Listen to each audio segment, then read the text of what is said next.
What? You like this hallelujah? No. Wanted to again have that platform so our listeners could go out there and create that life they know they want and deserve and learn the tactical steps from guys like yourself. With that being said, do you have any last pieces of advice or inspiration that you'd like to leave our listeners with so they can go out there and create an epic life and business like you've been able to do for yourself? Absolutely. So there's two things that I want to tell people. The number one thing that I attribute my success to is my ability to go out, network, and then model other people's success. Other people have already paved the road. Other people are already doing it at a higher level. Go spend time with them. Go get to know them. Go understand how their business works. It's going to expand your mind. It's going to open you up to how you should be running your business. And you're going to grab the models and systems that are already working and you're going to bring them back to you. So stop sitting around trying to figure out everything yourself. Get up.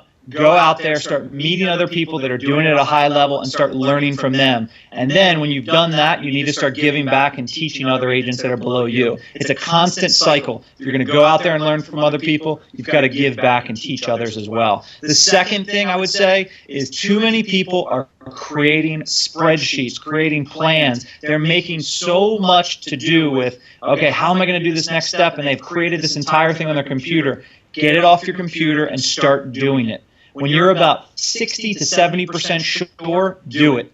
Everybody wants to be 80 or 90% sure. If I was trying to learn how to swim and all I did was read books and watch YouTube videos, I could do that for months at a time. But the second I get in a pool and try it and I fail, I learn more from that 5 minutes than I did the 6 months prior. So stop waiting. Get off your couch. Get off your desk.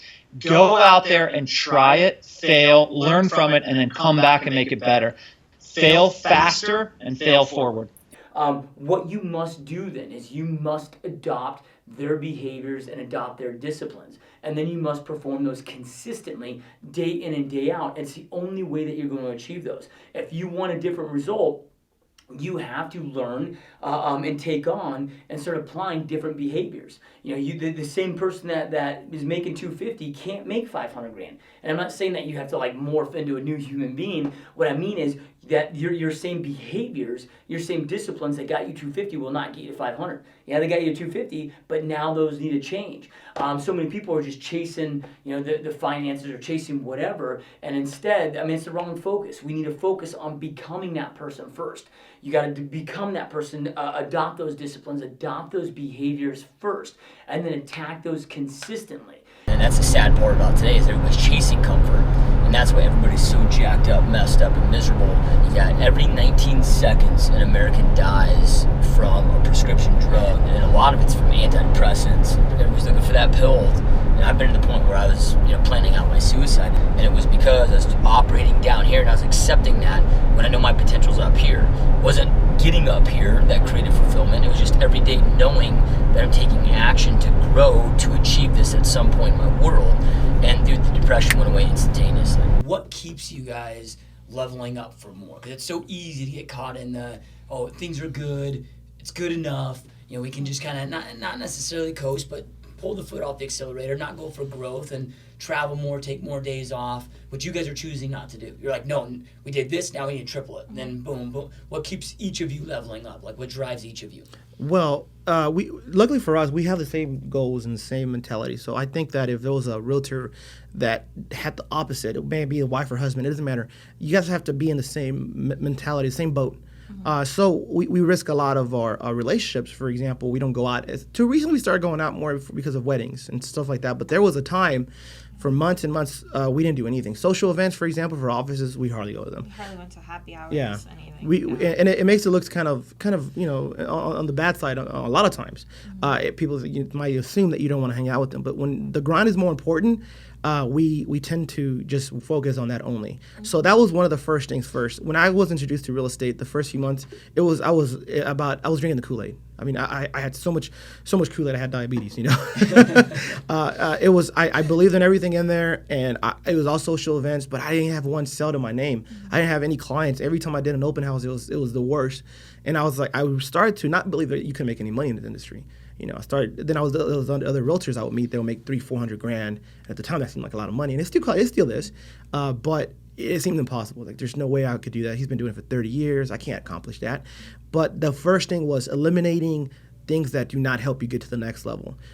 Sleeping late. We like, one of our pastime was video games as a couple. We like to play together back in the days. In college we both were gaming a lot and things like that. But my point is, take away your pastime that doesn't make you any money. If it's movies, if it's any kind of show that keeps you up to 2-3 in the morning, because you get into that one season and you watch the whole thing in 2-3 weeks. Yeah, Netflix, right? That was the first thing, and then of course leveling up is of course mentality, which I already talked about.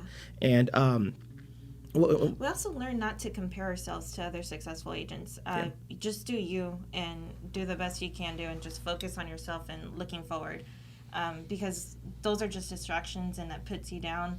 Just seeing how they're successful, they closed on $3 million home. How come I didn't? So just focusing on yourself and improving your self development, your mental state. And I think that's what helped us jump to a higher level than what we were at before. Yeah, and but not just that, because that's great and what we're doing, but it's not wasting your time on stupidity. Right. There's so much crap out there, man. You could be all day being sidetracked. And we love Hawaii. That's one of our favorite places to go. Mm-hmm. So we have it on our mind. Whenever we get stressed out, we put ourselves in island mode for 2-3 seconds. We come back to it. We come back and start getting what we have to, because in this industry it's crazy. It's in real estate. There's always things to do, and if you're not doing anything, you're not making any money, and that's just the simple truth.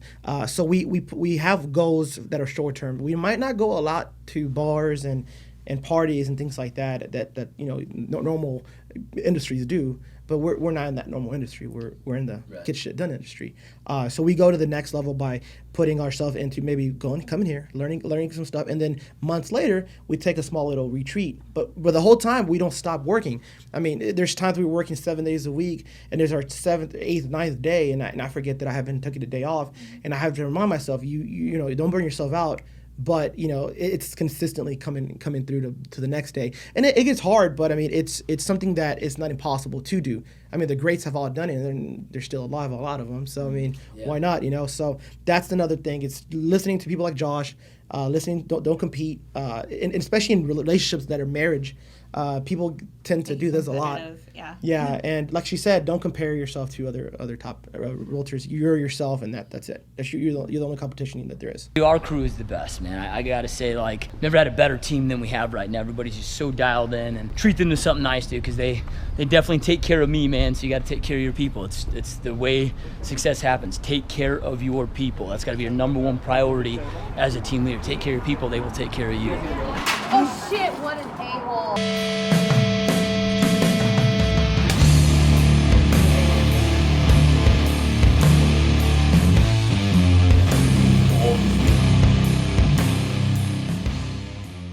Ito, tinamati.